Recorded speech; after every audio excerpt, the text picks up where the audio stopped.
কেমন আছেন? হ্যাঁ ভাই ভালো আছি। কেমন আছেন? ওই ভর্তির ব্যাপারে তো আমি নামাজ পড়ে ফেলছিলাম। গাজীপুরের আমি তো যেতে পারিনি। তো আপনি কি সিদ্ধান্ত নিলেন? আমার একটু সমস্যা আছে ভাই। আপনি কি ভর্তি হয়েছেন?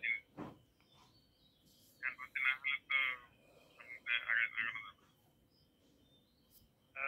আজকে তো লাস্ট ডেট ছিল মনে হয় না? দেখা জমা তো লাস্ট ডেট ছিল কালকে। অফিসে প্রশ্ন জমা দিতে হবে।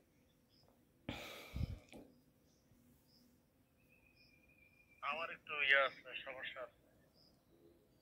কি আপনি ভর্তি হতে চাচ্ছেন না এরকম নাকি? সেরকমও না, আছে একটু অভ্যন্তরীণ সমস্যা আছে। কথা বলছেন তাদের সাথে মনে হয় নাকি? না, বলি নাই এখন। রেজাল্ট কি পেয়েছেন? ওই মানে যারা গেছে বিশ্ববিদ্যালয়ে কেউই তো কোনো পারফেক্ট খবর দিল না। এক একজনে এক এক কথা বলে। কি বলে? এই যে কেউ বলে একজন ছাড়া বাকি সব টিচাররা নাকি নোটিশ বোর্ডে ওনাদের রেজাল্ট শিট দিয়ে দিছে। আবার কেউ বলে আমি গিয়ে পাই নাই, দেখি নাই, বই দেয় নাই। এরকম নানান তালবাহানার কথা বলে।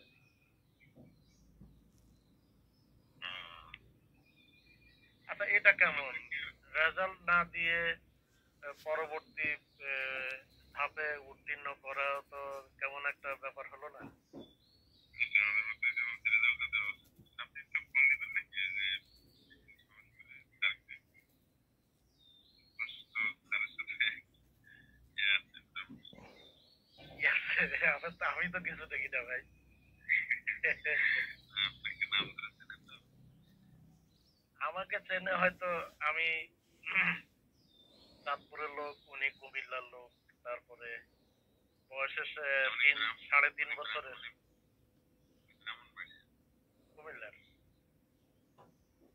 ব্রাহ্মণবাড়িয়া। আমি ওনার প্রোফাইল দেখছি, উনি কুমিল্লার। জানি না তারপরে কি। আর ওনার বয়সের সাথে আমার মনে হয় 3 সাড়ে 3 বছরের পার্থক্য হয়তো।